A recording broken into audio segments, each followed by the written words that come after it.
What's going on, guys? This is Jonathan Mears, Nissan Aaron. We got New Williams today on the Baseline podcast. We're doing some virtual episodes for you guys to keep the content rolling. And yeah, I appreciate you, New, for coming on.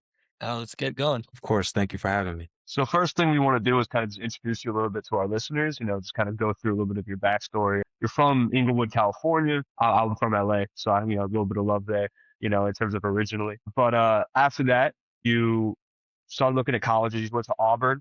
Then from Auburn, you went to Fresno State for 3 years after 1 year at Auburn. You then went to the Dominican Republic for a couple of years, then Venezuela, which I think you're our first player who played in Venezuela, so we're going to love to hear about that. And then you went and played in Cyprus when you killed it, 26 a game. That's insane.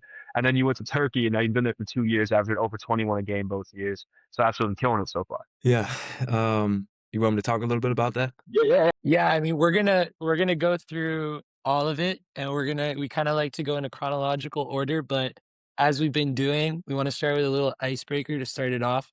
You've really played basketball all over the world now, but when you think about the game, what part of it still makes you feel like a kid again? Honestly, all of it. A lot of people, they don't really put this into perspective. When basketball is like what you do your whole life, like from, YMCA basketball all the way up to professional, the routine is almost the same. You go train, you go to your practices, work out in the off season and lift weights and do that. So like I feel like a kid. Yeah, I feel like this game is what keeps me and makes me feel young. Just being able to continue to play this game at a high level. I'm very structured and develop my game, whether that be in season or the off season. So just for the sake of there not being a disconnect between, like going from college and now, school is over to going directly into playing professionally and kind of having that same structure and that same schedule. It's kind of was so it's kind of been the same. I feel the same as, when I was 14 years old. Speaking of being a kid again, take us back all the way to the beginning when the ball was first put in your hands. So where did the love of the game come from? My family is a big basketball family. My dad, he's a big basketball guy. He played when he was growing up, and I think when I was 15 days old is when I got my first basketball. I'm a December baby, so on Christmas, that was one of my first Christmas gifts was a basketball, and I've loved the game since I was a baby. There's videos and pictures of me playing basketball at my great grandma's house on a little Tykes hoop. So yeah, it's always been in me. And we said that you grew up in Inglewood. What was the basketball culture like growing up over there in Inglewood? Man, it's huge. It's the home of Paul Pierce and Jason Crow Jr. killing it right now. Fun fact, his dad was one of the guys that I would train with when I was a kid. So Inglewood is a really tight-knit community. I used to always go down to the park, Tanella Park, that was maybe 2 blocks from my house, and go there. I used to wake up with my dad at 5 in the morning and get up shots before school. So I mean, there's a huge culture. There would be Saturday runs on the court, and with all the adults, I used to jump in those runs. So playing basketball at Rogers Park, Darby Park, like those are all really big staples in our basketball community in Inglewood. So it's really big basketball culture. So many different places have different identities. Like Pittsburgh has scrappy basketball. New York has, scrappy point guards. What's unique about Inglewood basketball? We have some, as you can see from Jason Crow, we have some bona fide scores that come out of Inglewood. Most definitely. There's a lot of really, really great scores that come out of Inglewood that can just put the ball in a bunch of different ways. Yeah, and growing up in Inglewood, going to those Saturday runs, playing with like older guys, and growing up there in middle school, getting into your ninth grade and 10th grade years. At what point did you realize like this game could actually take you somewhere? My dad, my mom and my dad both, honestly, would tell this story to the day that they die. But they always tell me and they remind me that when I was 5 years old, I told them when I turn 11, I'm going to be in the NBA. Honestly, I've always just felt like I was going to play this game at a high level. I've always had the confidence that I could play the game at a high level, and I mean, yeah, since I was a young kid, I knew like this is what I'm going to be doing. Did that confidence come from something, or were you kind of just like born with it? I think I was just born with it. I think it got like I realized it more and it got stronger, with the work that I was putting in. But I mean, it's So walk us through those ninth grade, 10th grade years. I actually did some of my own research. I know in 11th grade, unfortunately you tore your ACL. So walking up to that point, what was basketball like for you before the ACL tear? it was a lot of ups and downs. Going into the ninth grade, I was, not as highly ranked as I thought I should be. I was in the top 100, but there was favoritism that was being played on my AAU team with coaches' sons and things like that, which is that ends up being a part of the game. But when I got to high school, like I was in the rankings, I was playing well, playing at a high level, but I opted to go straight to varsity. And my expectation for that, go to straight to varsity and play. But I don't think that that's something that really sat down and had a conversation with my high school coach about. So I played a bit. I didn't get a ton of minutes. And I think that my development could have been accelerated if maybe I went to JV or freshman. But I'm honestly grateful for the experience. We went to the CIF championship in my going into my sophomore year, and I played a little bit more there, played in some of those games, made an impact in some of those games. I broke my wrist during that year right before our playoff run, but I was able to come back and make an impact in our playoff run. But yeah, going into the ninth grade, I expected to play more than I did, but the experience that I got being on varsity, playing with the older guys, practicing with the older guys, understanding the system and learning how to learn a system quickly. That's something that a lot of people overlook when they're going into their next level is having the mental capacity to pick up on things really quick because a coach will look at you if you don't instantly. On to the next somebody who does. So yeah, that's I gained a lot of experience from that to varsity my freshman year. But in your junior year, you went through that, like, breaking your wrist already in 10th grade. So now you have this ACL tear, and, like, it's a shitty thing. No one wants to get hurt, and especially not something like that. So you go through that ACL tear, but the way you bounced back was different. So once that ACL tear happened, what was kinda your focus going into this injury? Yeah. Well, when it happened, we didn't know. I tore my ACL, but played for another 3 months before they actually found out it was. I believe it was in the first game. Yeah, it was in the first game of our season. I went up to block a shot in the first quarter in the first 5 minutes. I came down, tweaked it. I didn't really think anything of it. It hurt, but I was like, I'm good. I went on to have 22 and 10 that game. The next day, my knee was like this big. I went into the train. He looked at it. He did some tests. I didn't practice that day, but we had a game the next day. So after practice was over, I ran on the big knee and did jogging up and down. And then the next day, they wrapped it up, and I played again in that game, 18-10 versus Thomas Welsh and Parker Cartwright. I think he's in Australia right now. And then I sat out for 2 weeks. The doctors were like, okay, you got some swelling. Let's sit down for a little bit. It seems like it might just be a bone bruise. Once the swelling goes down, play again. Came back and was back to being me. I was playing at a level. Then there was the Jordan Take Flight Challenge, with, a tournament game. And I was up for a big at 10 points the first 3 minutes of the game. I was feeling ready to go. But then I just collapsed. And then I tried to come back every quarter after that, but the same thing happened. And that's when they reevaluated the MRI that I had originally got in the first week after I had that big amount of swelling. And that's when they found out that my ACL was not there in the place. They were like, this is why we thought nothing was wrong, because there's not even anything here. And apparently I snapped and rolled up in my knee. It was something crazy. So when I heard that, when I found it out, first it was denial. I'm like, there's no way. we already had the people say it's nothing wrong. Like, let's get a second opinion. So we got a second opinion and they confirmed it. And from that point on, my AAU coaches, my parents, they started to panic a little bit and they were like, okay, well, let's have you commit to one of the schools that already offered. So they reached. Right, because you already had a lot of offers before that, right?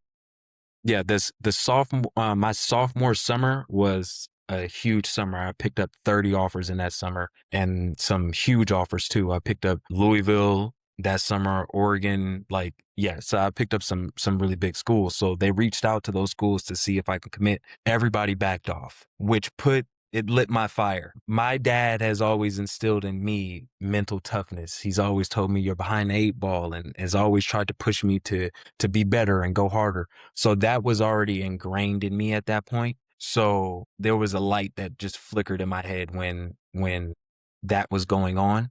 And the day after my surgery, I started rehab.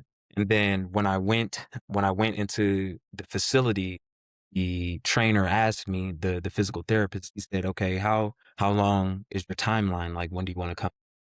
Is it 6 months? Is it 9 months? And I told him I want to be back in 4 months. Then he kind of laughed. He was like, I want to be back in 4 months. And he was like, well, that's kind of unrealistic, blah, blah, blah. But I attacked my rehab with a vengeance. Like, all of the people that were smiling in my face and, trying to be my friend, they were coming up to the school, coming to my house, sending me hundreds of letters and all kind of things like that, just disappeared. So I had a really big chip on my shoulder. And my rehab Monday, understood. We might we might have to go in a minute, but continue. Because of the Rockets and stuff. So my bad. Yeah, my rehab on Wednesday. My first day of rehab was on, and so my next one was day, and they told me like, hey, we were working with some resistance bands and they have color goes from yellow, blue, then black. And they had me doing some exercises. They said, by your next session, do these exercises and you may still be on yellow, but hopefully by the next session you'll be on green for your band work. When I came back that following Monday, I was using the black band. So they were like, whoa, like so when it came to my rehab, I took it, I mean, as serious as you can take anything. I was really focused on killing my rehab because I wanted to come back in 4 months. I Yeah, mean, you so wanted to come back. You wanted to come back so adamantly and stuff like that. But was there a moment where you kind of were like, this might be it? Like, this might be the end of my basketball? Or was there never a shadow of doubt in your mind? Never. You're like, I'm getting these offers back. I'm going. Yeah. No, yeah. There was never not one flicker of uncertainty in my mind at all. It went straight to, I'm going to prove every single person that said that they wanted me now backed off because they think my career is over. I'm every single one of them wrong. So, I'm from Boston, so I'm a big Celtics fan. Jason Tatum had this like Achilles tear, and I think everyone is shocked that he's playing again now, right? And he just came off of the championship, and they're in the playoffs again last year.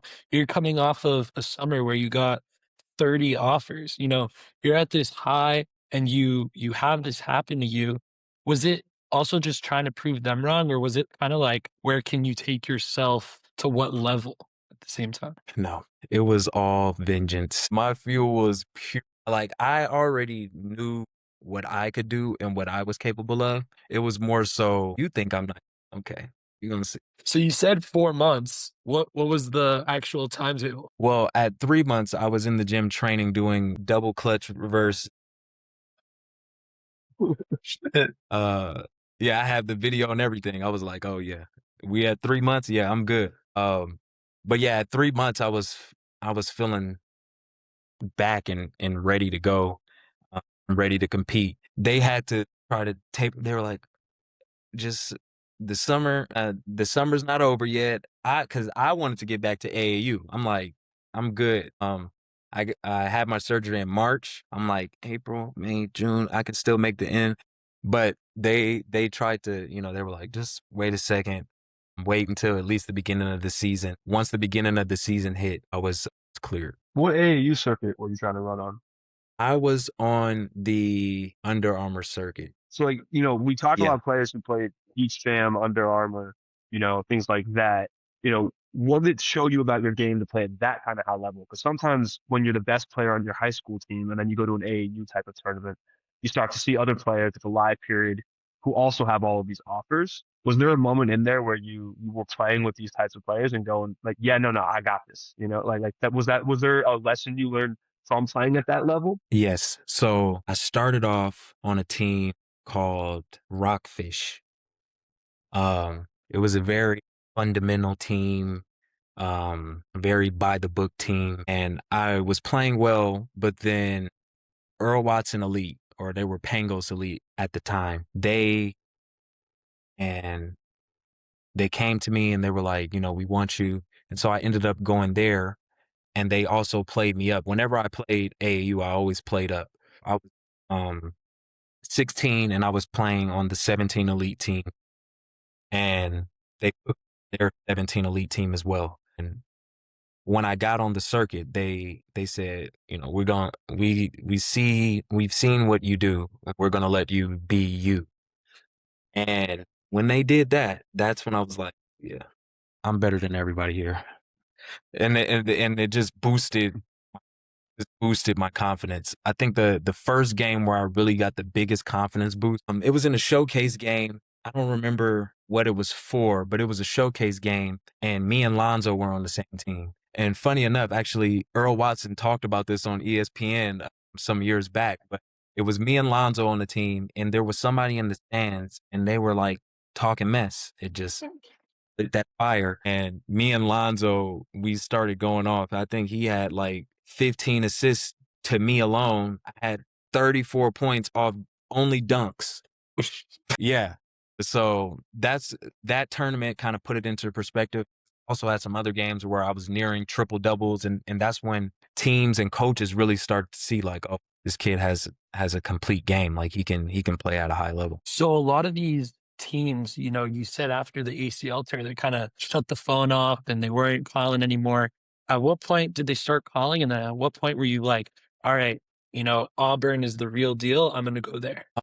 They came back at the start of my senior season when they started to see like, oh, he's back. UCLA came, USC came, Cal came, all the California schools started to come. And I said, any of the schools that were recruiting me before I tore my ACL and didn't pick up the phone, those schools don't even exist to me. I'm only talking to schools that have offered after I tore my ACL. And my thought process on that was simply, you know, I, those are the teams that believe that I could come back from that I had. Those are the teams that felt like I was good enough to bounce back. So those are the teams that I'm trying to. And Auburn was in that bunch, and I saw Auburn as an opportunity. They were not a good team at the time. They were coming into, Pro's first year. I'm like, okay, legendary coach, did well with Tennessee. They're 10th in the SEC right now, so there should be opportunity for me to get out on the floor and make an impact early on. I mean, yeah. So I mean, we look at it, and Auburn, as we've seen so many times before, has a specific type of culture to it. We've talked to Leroy Berman, we've talked to Denver Jones, we talked to other Auburn players. And as you said, Bruce Pearl was kind of the person so you also went on a visit to Auburn, correct? Mhm. So what about going on the visit to Auburn made it feel like it was a home for you for what you thought was going to be your next 4 years? I really loved when I got on the campus. I was like, wow, like I like this campus. I liked the players on the team. I went to Bruce's house and we ate, and we talked there, and I just liked the atmosphere. The atmosphere felt like somewhere I wanted to be. Like Were there other Nitan said, schools a lot of already in the mix? Sorry. Yeah. So, I was supposed to take a visit to Oregon. I was supposed to take a visit to Tulsa, and I was supposed to take a visit to Louisville, but I didn't take any of those. So, like Nitan said, we interviewed a few guys from Auburn, and a lot of the times they say the culture that Bruce Pearl creates is something really special. So, what can you talk about just that year that you were there at Auburn? What was it like being there? Well, so I actually spent almost 2 years at Auburn. I left towards I left mid season. In my Is that the teen year? Yeah, so I got to Fresno at the end of but as far as the culture that was built, I mean, we in the summer we had our workouts. We would go into the gym and we would lift weights. Then we would have a morning workout at the football arena, at the football practice arena where we would run, or we would go to the stadium and run the stadiums, and we had to be ready to go for that. If we were late, then consequences, of course. But the overall culture was just, I mean, it was, you had to be a workhorse. My first 2 weeks at Auburn, I gained 30 pounds and I was 3% body fat. Like I mean, I had like if you look at me now and then look at me in those pictures, everybody I show the pictures are like, whoa, like what the heck? And we had our strength coach. I think he's still there, Coach D. I think he coached Flojo. He was the strength and conditioning coach for the Chicago Bulls. So he had a real workhorse culture, and kind of what we were accustomed to. Is we went there and that's what we did. We worked, we ate, we went to study hall, and then we did it all again the next morning. And we built a really strong connection with our teammates, especially me when I was there. It would be one in the morning, text each other like, I can't sleep. You trying to go to the gym? And we go to the gym, play 10 games of one-on-ones.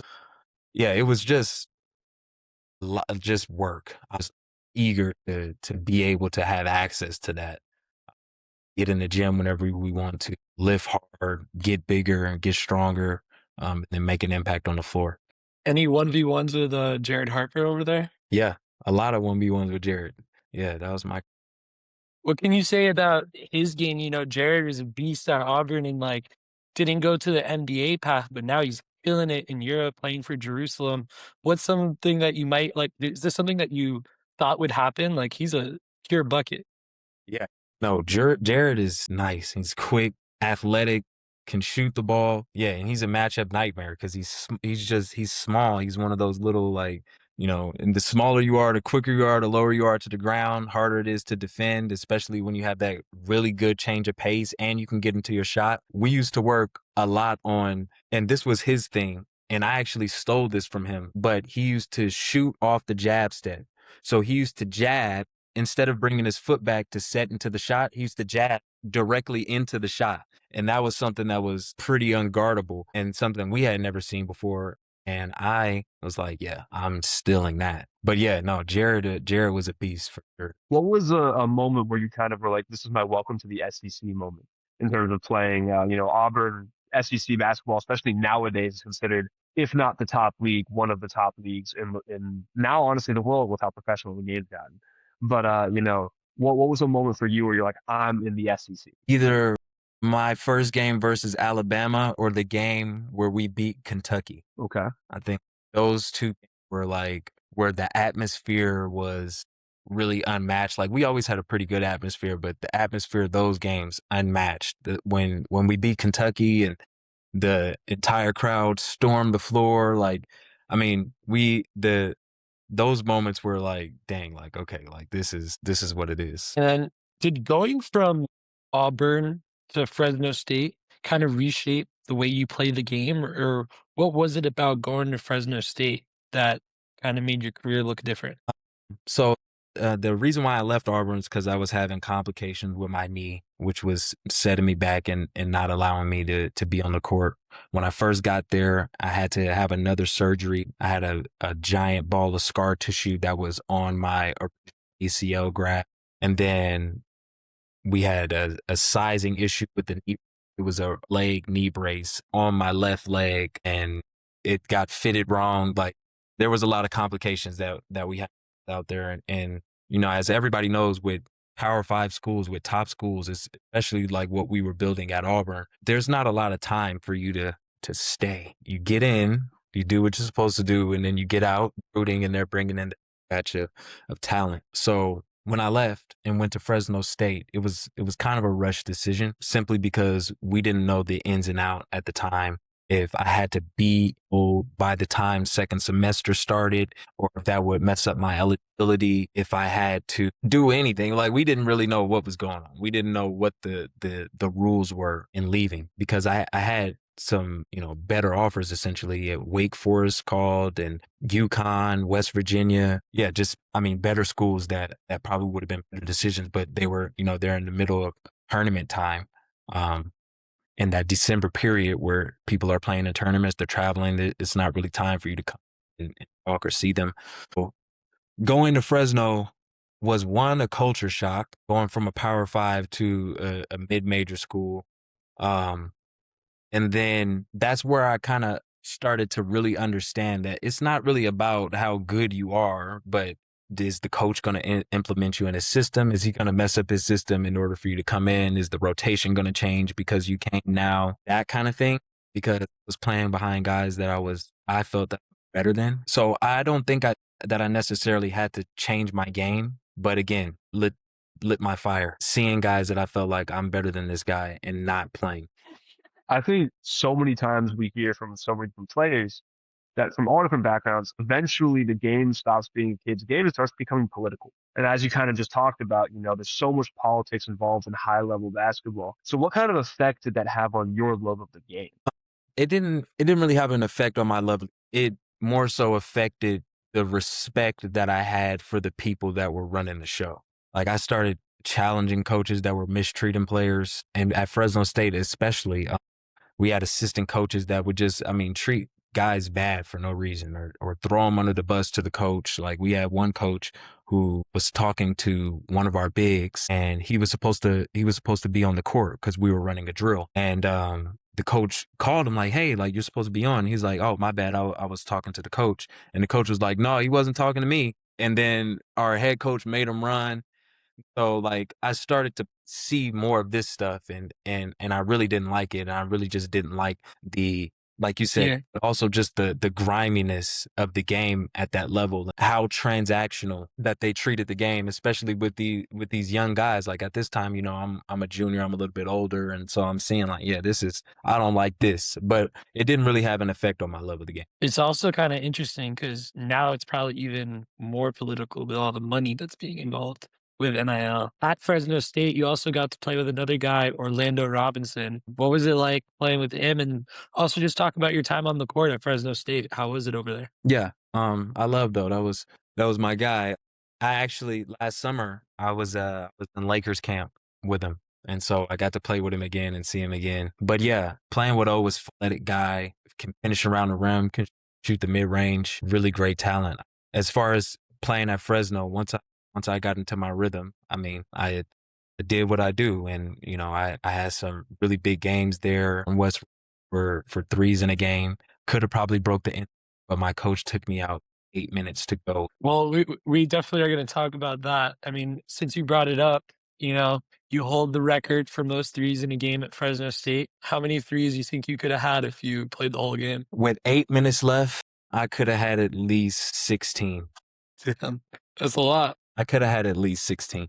I was just in an uncanny rhythm. Like I had 3 threes made in the first half. So 7 of the 10 were in the second half. And it was to a point where if I didn't, you guys, I was going to hit the shot. Have you always been that kind of shooter? Because you were talking about how when you were playing with Lonzo, you had 34 straight off of dunks, and now you're breaking records as a 3-point shooter. So, like, was that an evolution of your game, or was that something that you kind of always had in your bag? Shooting has always been a part of my game.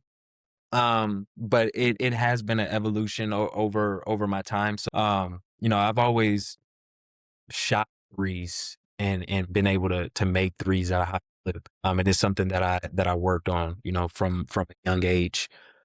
I feel like in college I shot a lot more threes. I still, got a lot of dunks and, they ran plays for lobs and those kind of things. But I was coming off of floppies a lot. I was coming off ball screens. They were icing it and I was shooting on the ice. Because of the way that the game worked in college, it really had me shooting a lot more threes. I think that game where I broke the record, I shot 18 threes that game. That wasn't the first game, or that wasn't the last game where I shot 18 threes. So like I was shooting a lot of threes in college, and I think that's where I really started to just expand my shooting ability overall. So now you're finishing up at Fresno State, and now it's the next chapter. it's time to leave college and start your pro career.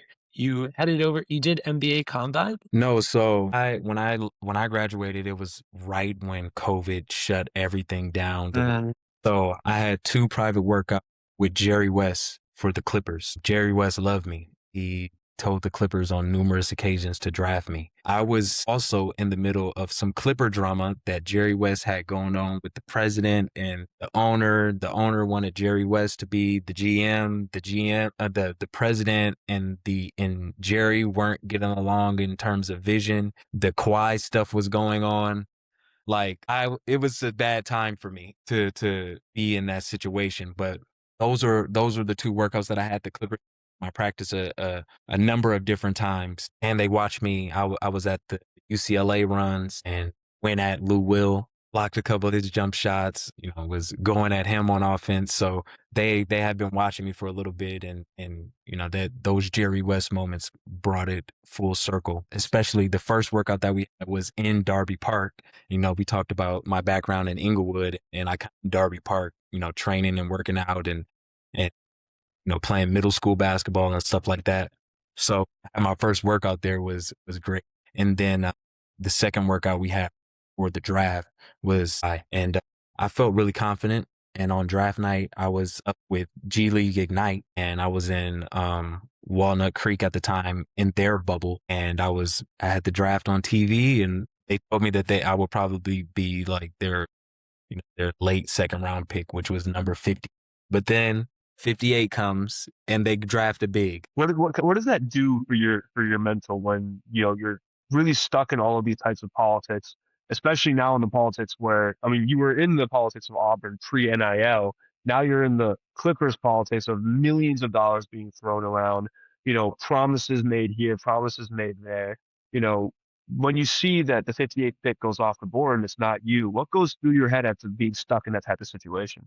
At that point, I had already really had a heavy understanding that this game is a business at the end of the day. Sorry, but yeah, I had a good understanding that this game is a business. Hey, it's not about how good you are. It's not about how talented you are. It's not really about any of that. It's a business. It's a corporation at the end of the day. So that's how I moved in through all of these decisions, through all of these things that happened or that fell through the crack.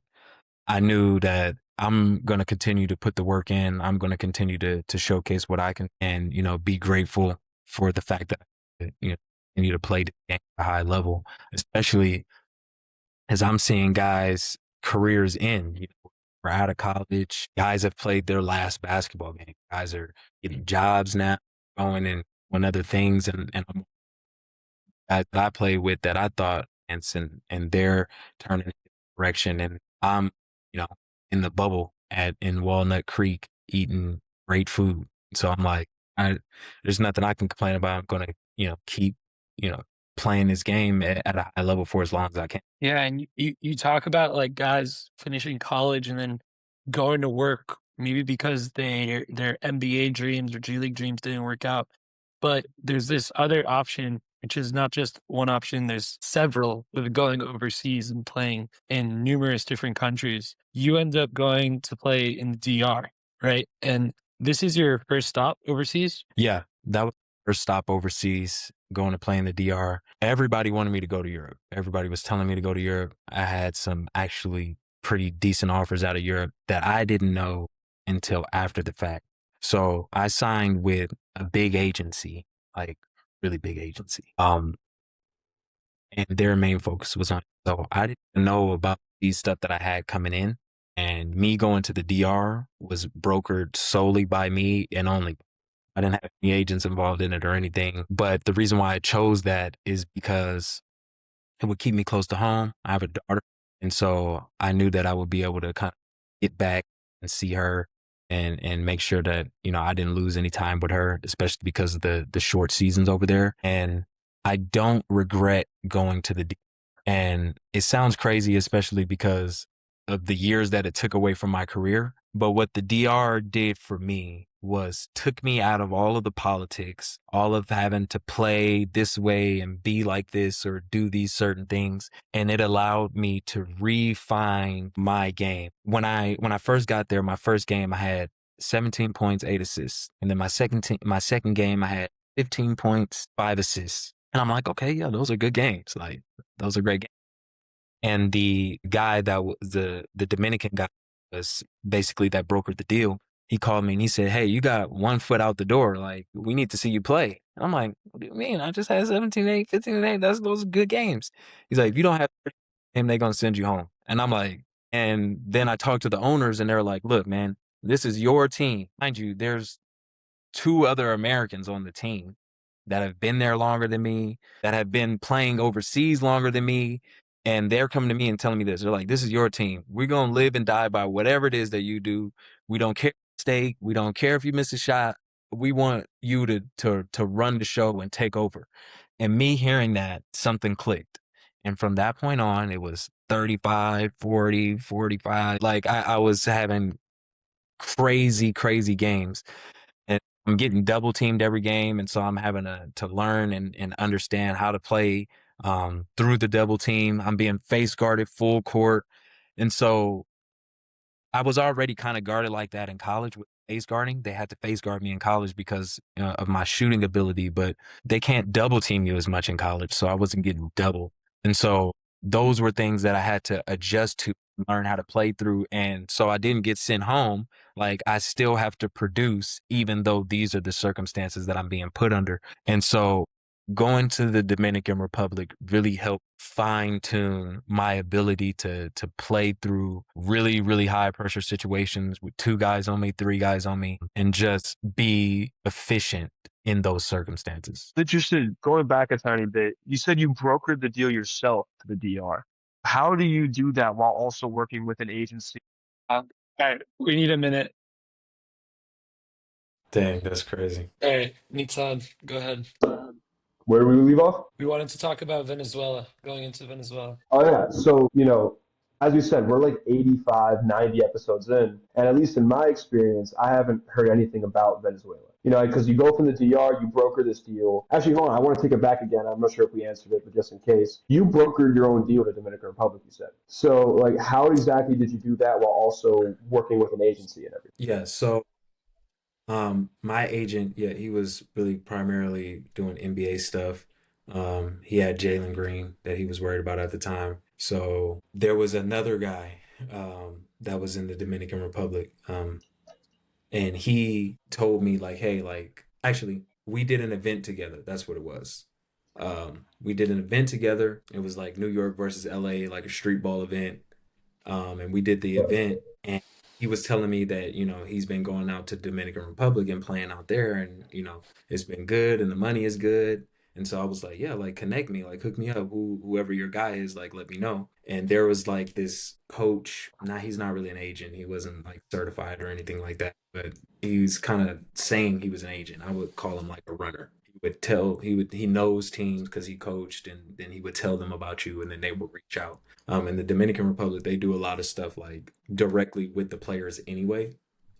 They do work with agents, but they typically there's some main agents in Dominican Republic, and everybody that goes there typically works through them in some way. But so he connected me with this guy. He sent him my film. He talked to me, and then a team wanted to bring me out, and then that's kind of how we got that, and how we that happened. Wow, okay, incredible. Because like I think so many times what we hear is like, as you said, as we talked about so much, the politics of everything, to kind of do things yourself is taking incredible initiative with it.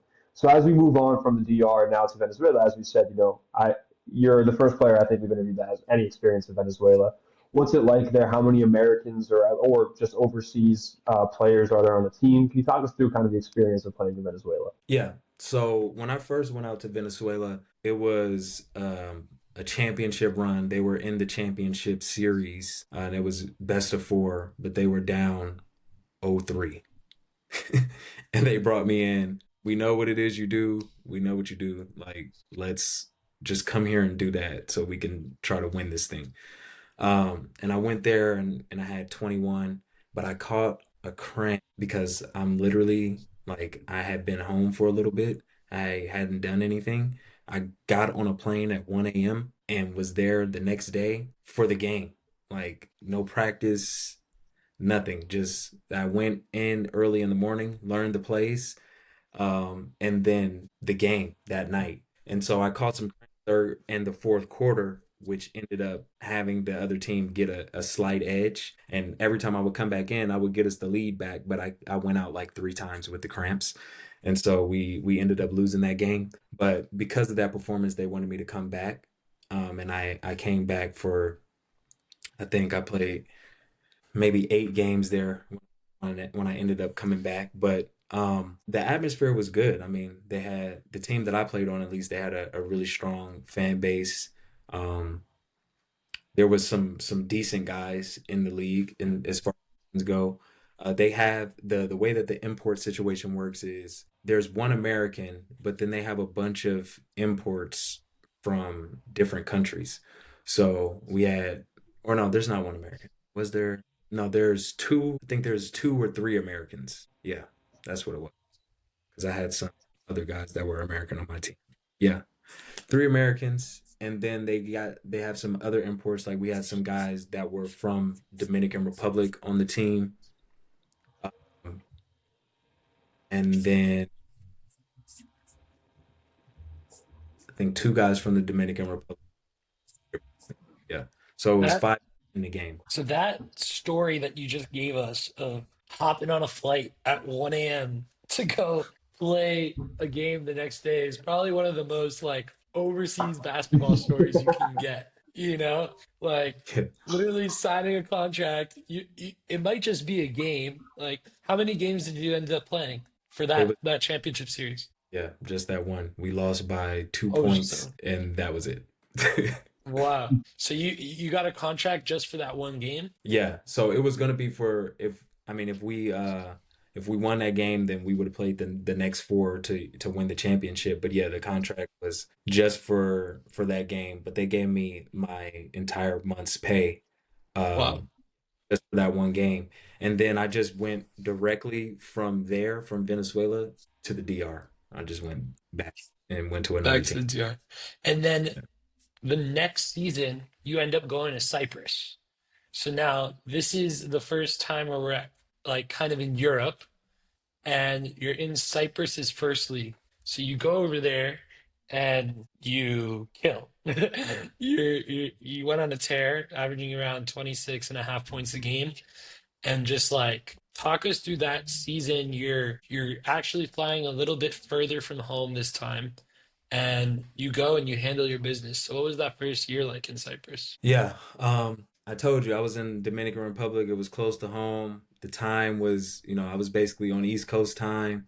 So it was easy to talk to my family and everything like that. I didn't want to go to Europe because of the time difference and because of the length of the season. But my agent, I ended up with a new agent by that time, um, urged me. He's like, you need to be in Europe. If you want to make any real money, you need to be. And because of me spending so much time in the Dominican Republic, we know how Europe is with their ladder and how they see the game. So I had to start in Cyprus, and that team and specifically the guy that had been recruiting me from there had been recruiting me for the past 2 years or 3 years at that point, trying to get me. And so I sent it to my agent, and he's like, "Oh yeah, this is better than let's get you over there." And so um for some reason there was this the guy was telling me like, yeah, like we know that you're doing all that scoring in Dominican Republic, Venezuela, here you'll have a pretty good season. You'll probably average, between 15 and 18 points a game. That'll be really solid to get you somewhere for the next year. And I'm like, I'm gonna destroy this league. Just like I'm like this, the league I'm in Dominican Republic looks like it's probably better than this league. That's how I felt. Um, so I went there again. I had the chip on my shoulder, especially after hearing this. Every time somebody says something, it just puts a little something on my shoulder where I'm like, okay, you need to see, because clearly you haven't understood it yet. And so I went there, and I did what I did there, and I ended up our team wasn't great, and I was able to help our team. I think we were in the top 5 or top 6 before everything broke down. And we all ended up having to leave. But I got us to the playoffs, and that was my goal because this is supposed to be, a bottom tier team, and we got to the playoffs. And so I felt good about that. I felt good about the impact that I had in helping us get there. So from Cyprus, as they said, you're going to come average 18 a game. You average 26 and a half, and then you pivot that over to Turkey, where you're at now. So let's go through the first year of wearing Turkey. What went into the move there? I mean, already in your first year, you killed it there as well, 24 and a half a game. What went into that move? What went into that transition? Yeah, so we had a couple different offers come out after Cyprus, and maybe made some not so great decisions. At right Since we left early with Cyprus, I had a bunch of teams. It was Division 2 Greece, but I had with the Cyprus money was already low, and Greece's money is not that, especially in Division 2. And so I opted out of going to Greece. Wait, should have went to Greece. If I would have went to Greece, propel the situation even quicker. But I ended up going to Kuwait. So the offers that came out after that were okay. I had some mid-tier offers uh, that were a lot better money. They were decent money, but just not the best of leagues. And then Turkey came. They didn't have great money either, but I saw Turkey as an opportunity because of the Super League. Um, and we know the level that the Super League is at. So I said, okay, if we go to Turkey, I put together a really good campaign there. Then I can put myself in a good position for. So you go to Turkey and you average around 25 points, like what we said. This is also second division Turkey, but you're averaging 25 points. So what was it that made you end up staying a second season there, this season now? And why didn't you maybe necessarily go another stop after that first season? Yeah. So I had a lot of great offers come out after the first season. Um, like a lot of great offers. I mean, I my season even got some NBA attention, and some teams called my agent to bring me in, and like I said, I ended up being at Lakers camp. Um, the reason why I came back is because after the first year, I helped the team get to the semifinals. If you win the championship in second division Turkey, you move up to the Super League. When I saw, okay, this is a first year team. So my first year on this team was their first year in the league. They hadn't been in this league. And so I'm like, okay, first year we hit the semifinals. And so I had, a lot of talks with the management and with the coaching staff just to see what the goals were for next season. Are we trying to get to the Super League? Are we trying to make a push to move up to the next division? And everybody was on the same page, and they said, yes, we're trying to get to the Super League, because that was my one, deal breaker on whether or not I come back or not. If we're trying to get to the Super League, I'll come back, because I took a gamble, because essentially, if I help lead this team to a championship in their second year, after first year leading them to the semifinals. For one, on this team, my position is already solidified.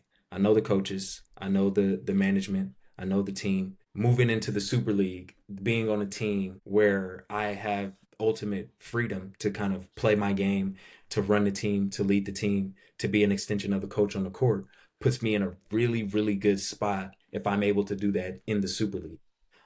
It essentially gives me, that platform that I talked about earlier in the Dominican Republic, or that I talked about, during that tournament in AAU with Lonzo. It put me in a position to be able to be the rawest form of myself on the biggest stage, which propel my career, even further. So that's the reason why I decided to come back. I took a gamble to say, like, okay, if we're going to make a push for the Super League, then I'll come back.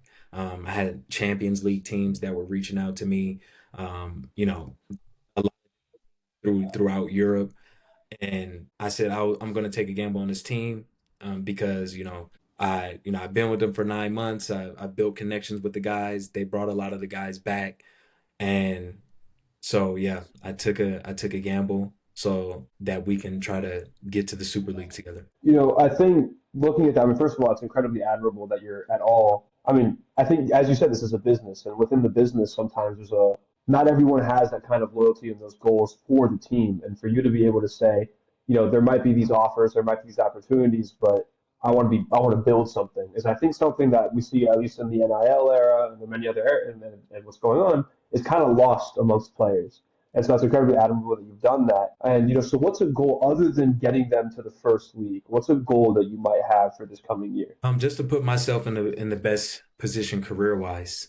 Uh, I'm getting older in my career, and so I want to put myself in the best position to be able to take care of my family, for the rest of my life.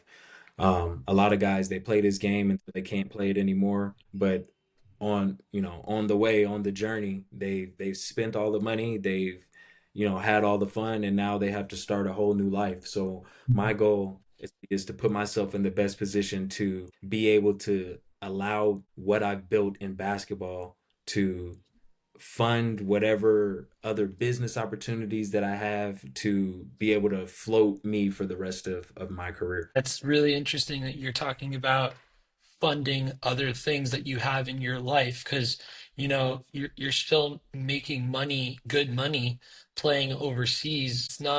It's not like what we really like to talk about. It's not just NBA, G League, CAA, or nothing. There's basketball all over the world. So you're talking about now a little bit of the money aspects. What's something while you're in your career that you're doing financially that is helping you for your career once you retire with basketball? Yeah. So I run a marketing agency right now. Like we build entire campaigns, photography, videography, commercials, experiential marketing, digital marketing, like the whole nine.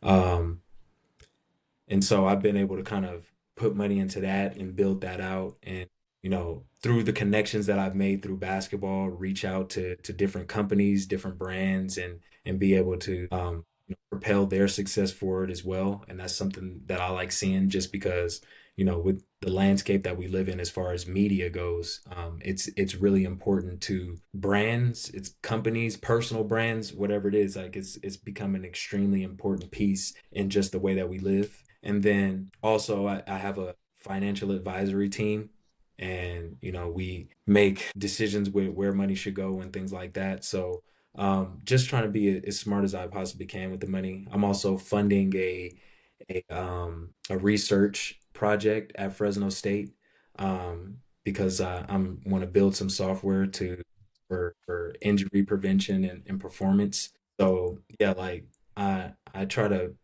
diversify my income as much as I can so that I have infrastructure built once basketball ends. That's really amazing. And I just would like to hear like what's so important about you doing that now during your career? I think getting started early is always good to have a head start. While I'm playing, while I'm still bringing money in, consistently every single month, I think it's really important to put that money to use because I mean, it's just like using the stock market. If I have a lump sum or I'm bringing in a certain amount of money right now, say I'm a doctor and I'm bringing in a doctor's salary. If I just hang on to all that money and I don't put it into any type of investment, then 20 or 30 years from now, maybe inflation has eaten up the maybe 20% of the value of the money that I have. But if I put it into something that was getting me 8 to 10% year on average, and not only do I beat the inflationary piece, but I also put some money on top of the money that I had in general. So that's kind of how I just think about it in terms of starting early. If I start early now, by the time I'm done, I already have an infrastructure built. And just like, I would want to do if I was in the NBA, if I retire, I want to be retired. I want to, hang out with my family. I want to do the things I like to do. I want to go have fun. I want to do those things. And overseas players don't often get to do that because the money is not hundreds of millions, but it is enough for you to be able to do that if you do it in a smart way. So, yeah, just giving myself that head start so that when I do retire, I don't have to go into work because that's essentially what it is. Do the work now so I don't have to do it later because I'll just give up another job after basketball if I don't start it now. So, what's some advice that you might have for a player who might be looking at your situation, kind of thinking, you know, I need to diversify myself as well. I can't just think hoops. I can't just think what's going on right now. I need to have other facets of my life. What's some advice you might have for them in terms of wanting to get to diversify their assets and things like that? Research. So, a lot of guys they'll put their money into maybe a talent that they have or something that they want to do. You'll see a lot of guys they'll start clothing brands like that. But something that NBA players do to make their money work for them is they get into buying businesses or private equity or doing things like that where they can invest their money into something that will give them a return later. Um, or something that they believe in that they think is going to be, really good or cool or helpful for somebody else. And they'll put their money into that. And then, they'll see a return on that. Or, finding somebody that can explain the stock market to you, where you should put your money, how you should do it, when you should do it. But yeah, research, finding mentors, people that can kind of help you through the landscape of this, because I think something that we all learn as adults is that adults are the same as us when we're kids. They're just now older. So they're going through life trying to figure it out the same as when we're growing up, we're going through life trying. So finding somebody that maybe has, what you need, a piece of what you need figured out is always good to kind of go and pick their brain and see what they know and see how they can help you just acquire more knowledge so you can make informed decisions for yourself. So, talking about building your brand, you have done tons of different types of social media stuff, whether it's your own content with your dunks or whether it's doing some ball is life stuff. So, what was that like? Kind of doing that whole ball is life stuff with the one on ones and the three on threes and hanging out with them for a little bit. It's always fun. I've known those guys for a while. I've done a lot of different things with Wallace Life, from modeling to the one-on-one. So it's always fun going out and just seeing the game from a different perspective. The one-on-one game is a lot different than the 5-on-5. They're not calling any fouls. You can be ultra.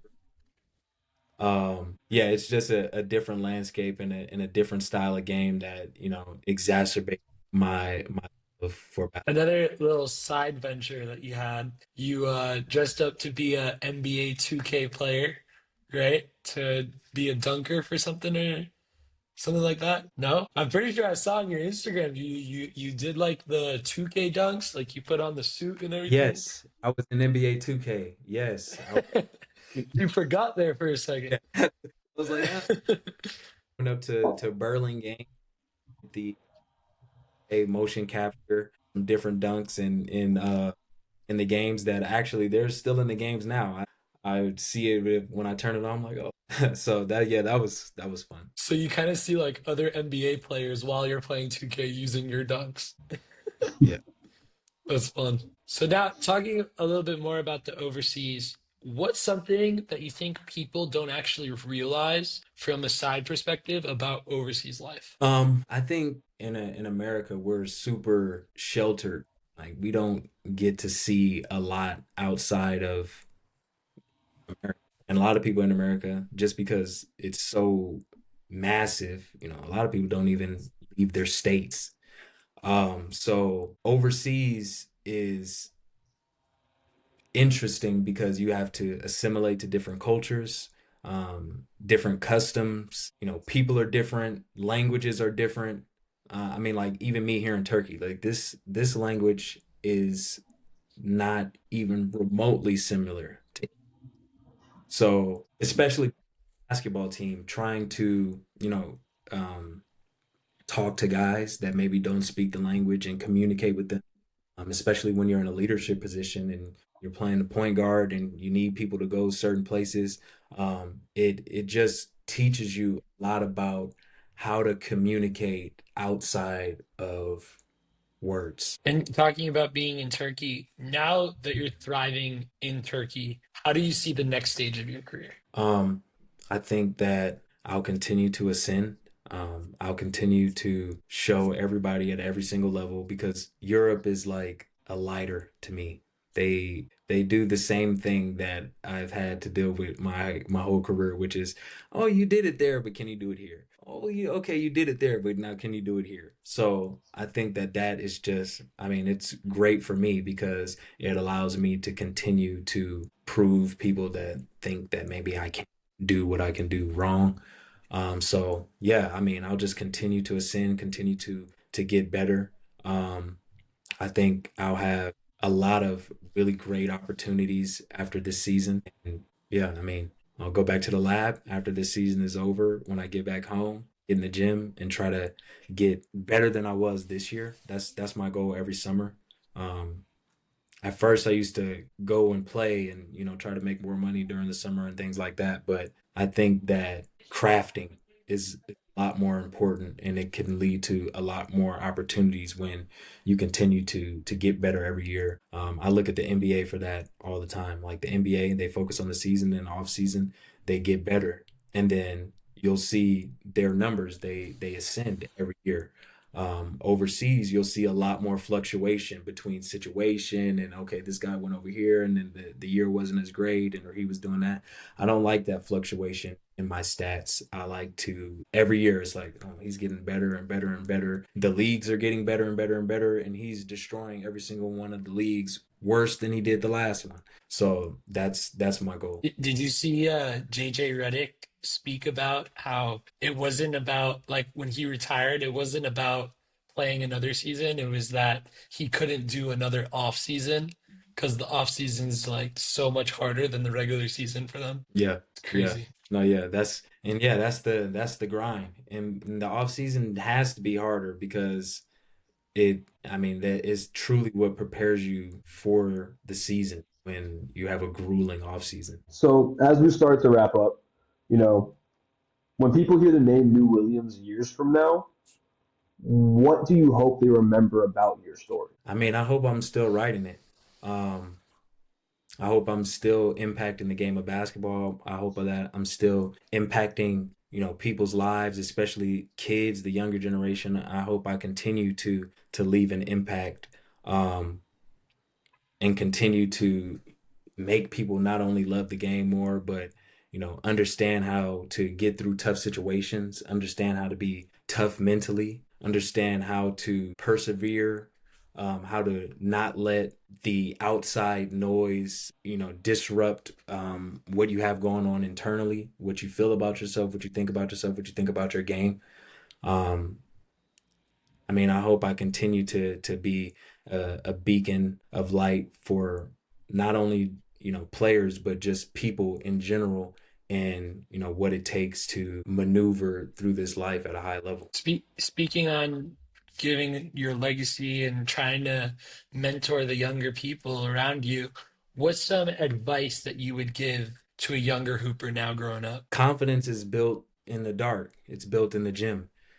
um the more work that you put in on your craft, the easier it'll be to be confident. Like confidence, people convolute that with arrogance a lot, but if it's not inflated just by ego, but it's something that truly within yourself because of the work that you put in that maybe nobody sees, which is a lot of the reason why I don't film my workouts or my trainings or anything like that often, just because like I'm not doing it for the cameras. And when Mhm.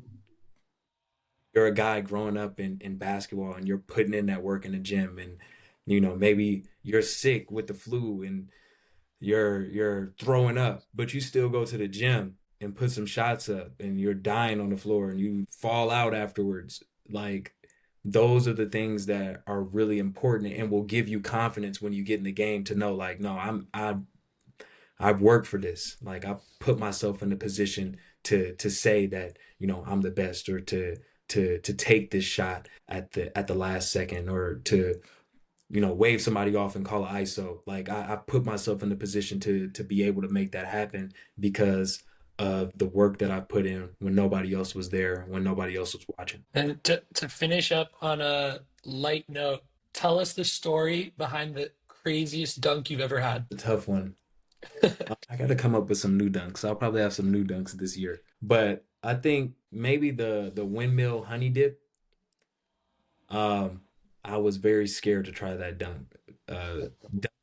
Billy from Dunkademics, he's the one that got me to try it. He's like, just do it. We were in the gym one day, and we were doing this session, and I did it the first time, but I like pulled my arm out really fast because I thought I was gonna fall. But he was like, just hang, just hang. So when I finally did it, I was really hyped, and now I do it all the time. You said windmill honey dip? Yeah, so a windmill Windmill Armin. to Oh, I saw that. That was crazy. One That more was question. One more crazy. question. I You, want your I want your top five dunkers. Top five dunkers all time ooh. NBA or in general. I uh, mean, I mean, pro. I want them to be a pro basketball because like Jordan so Kilgane Zach and Wade. Levine. Right. Yeah, Trying to make sure. For sure, I'll put Mac. Mac has to go in there.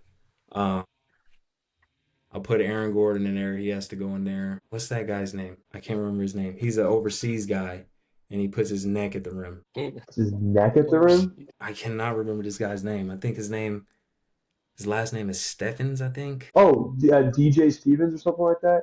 Deshaun Him. Oh Stevens. my, Yeah, yeah, yeah. him. No, Oh my he's God, yeah. insane. He's nuts. And then You could say you're a pro. Yeah, but it sounds like you're leaving yourself out of this. This is crazy. all right, I was true to myself, but I definitely belong on the list. Then if we're counting me, then yeah, I'll put myself on that list for sure. I like that new school. Like, no MJs, no Dominique, no none of that. You're like new school. Yeah, like I like those guys. I think that they definitely paved the way. But I mean, Zach Levine did it between the legs from the free throw lines. Like Yeah, that's nuts. That's just nuts. I don't think NBA iconic was he dunked from the free throw line. But Mhm. then Zach Levine put it, so that's why, yeah, they paved the way, but then the dunk scene has evolved a little bit. it's got more creative. I don't think we'll ever see another dunk contest like that. Zach Levine, Aaron Gordon one. Yeah, no, that was crazy. You think you could have won this one this year? It's pretty. I think that might have been one of the worst ones we've ever seen. Yeah, if I probably wouldn't lose. Like, he put Mac in there too. Come on. Yo, if Max sees this, I want to dunk off. I want to dunk off. That's what I want. All right. So, New, thank you so much for joining us on the Baseline podcast. We really appreciate it, man. Yes, sir. Thank you for having me. I appreciate you Thank you so guys. much, man. Sir.